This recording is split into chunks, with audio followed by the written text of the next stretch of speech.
Vikings win 5 straight without Justin Jefferson, improving to 6-4, beating the New Orleans Saints at US Bank Stadium. Final score 27-19. This really was the tale of two halves, Dr. Jekyll, Mr. Hyde. The first half, Derek Carr and the Saints offense held to 95 yards and 3 points. Josh Dobbs looks like the second coming of Steve Young. 18 for 22 in the first half, 260 total yards, 2 total touchdowns, 1 through the air, 1 with his legs, and he was an absolute force running with the football. And it's not just the fact that he's added this element to the Vikings offense looking like Lamar Jackson out there, but I was even more impressed with his pocket presence. The offensive line did a really good job providing solid pass protection. I would say at times Dobbs held on to the ball a little bit too long, but even when the pressure started leaking, his ability to sense the pressure within the pocket and move up, get outside the pocket, extend plays, and either run with the football or throw it to a wide open receiver was so impressive to watch. We were sitting here at halftime talking about, oh my God, we need to look for contractors to build the statue of KOC and Josh Dobbs. I thought it was a masterful play calling performance by KOC, and the Vikings were just in full control. Ty Chandler, he got a rushing touchdown. TJ Hawkinson, that's a tough-ass dude. You can't deny that. He got a receiving touchdown, up 24-3 to end the first half. Everything's coming up Minnesota. And then the second half happened. Derek Carr, he gets hurt. In comes Jameis Winston. I said at the time during the live stream when Jameis Winston was coming in that, listen, Derek Carr didn't look comfortable against the Vikings defense, but a guy like Jameis Winston, who wasn't expecting to play, all of a sudden he has to get out there on the field. This can be dangerous for the Vikings. This man spent the majority of his career throwing bombs to Mike Evans. He doesn't care. He will absolutely push the ball downfield. Adjust accordingly if you're the Vikings defense. Up 27-3. Vikings give up 16 unanswered points. From that point on, up 27-19. After a 7-play drive by Minnesota resulting in a punt, the Vikings, 3 offensive possessions to follow. The results, 3 and out, 3 and out, 3 and out. Kevin O'Connell, this has been a consistent problem. Playing scared, super conservative, playing not to lose instead of playing to win. What happened to first half KOC? I missed that guy. Second half KOC was a disaster. Just trying to hold off the Saints long enough to escape with a victory. You gave them opportunity after opportunity to have a chance down 8 to score a touchdown and get a 2-point conversion just to tie the game. But that was weak. That was absolute weak sauce. Josh Dobbs, he had his moments too, where I'm thinking of one drive in particular, a draw play, very hesitant, and that resulted just handing the ball off on a delay to the running back. Even though it was a draw play, it was just real weak and real hesitant by Josh Dobbs to where the running back got tackled behind the line of scrimmage. I think that was Ty Chandler, if I'm not mistaken, and then followed that play up, the very next play, third down, a wide open TJ Hawkinson throwing the ball at his feet. That was ridiculous. He had his faults too, but KOC, bro, the play calling in the second half, you're lucky you were able to escape with that victory. And can we talk about the challenges? KOC may not need to throw the challenge flag anymore. Give that responsibility to someone else. In the second half, he challenged what was ruled an incomplete pass to Alvin Kamara, which I thought in real time that was a fumble recovered by Minnesota. So he was challenging that.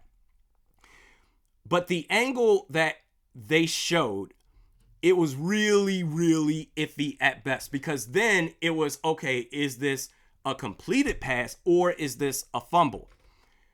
The call got reversed.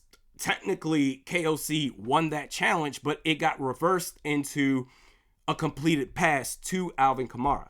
So winning that challenge actually hurt the Vikings. But the plays that you didn't challenge, there were 2 plays where it was just a bad spot by the officiating crew. I'm going to speak on them more in a second, bro. I got a lot to say about these bum asses.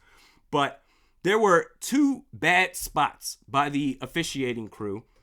I think one of them was by Brandon Powell, out left, caught a pass, out left, got to the first down. The ball just got to the first down marker, but they ruled him short.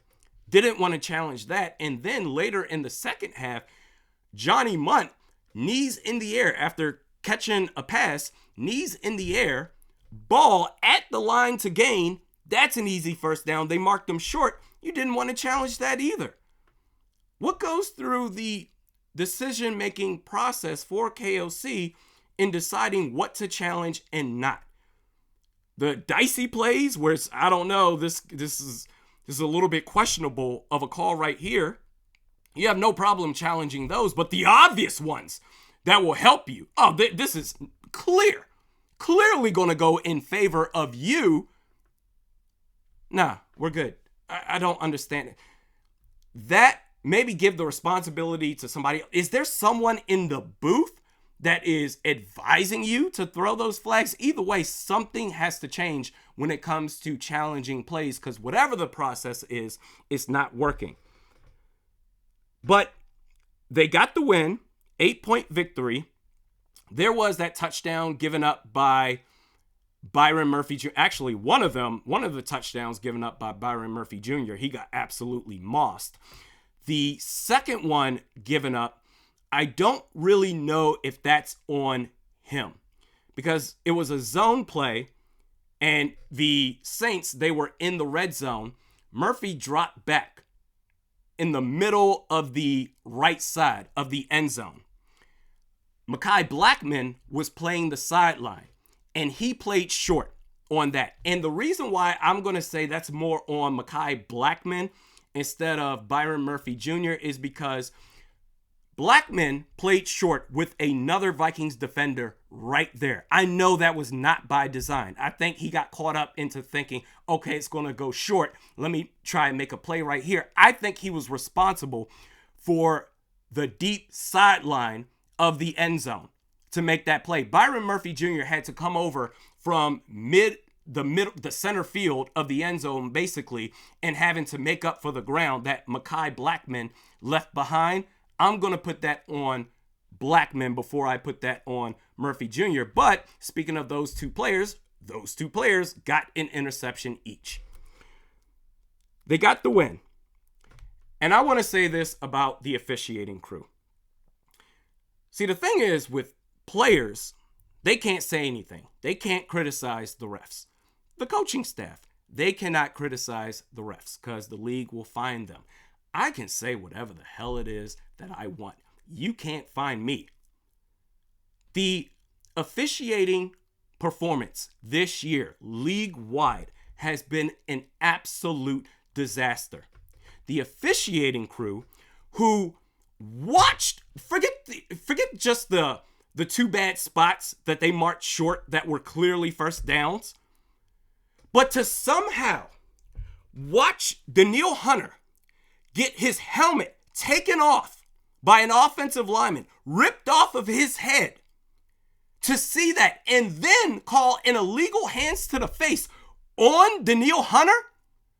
The officiating crew today in that Vikings-Saints game consists of nothing but complete morons. Y'all some bums, bro. Are you kidding me? It's not all on the refs and whatever. The Vikings, they still got that win. Obviously, we talked about all the other problems to where up 3 scores, making it a 1-possession game to where it comes down to the wire. We talked about that. It's not all on the refs. It never is. But yo, y'all are some clowns. Y'all should all be fired. Y'all get paid a bleep ton of money, I'm sure, just to completely be some buffoons at your job. Y'all some clowns. Vikings win. They're 6-4. Final score 27-19. Let's go.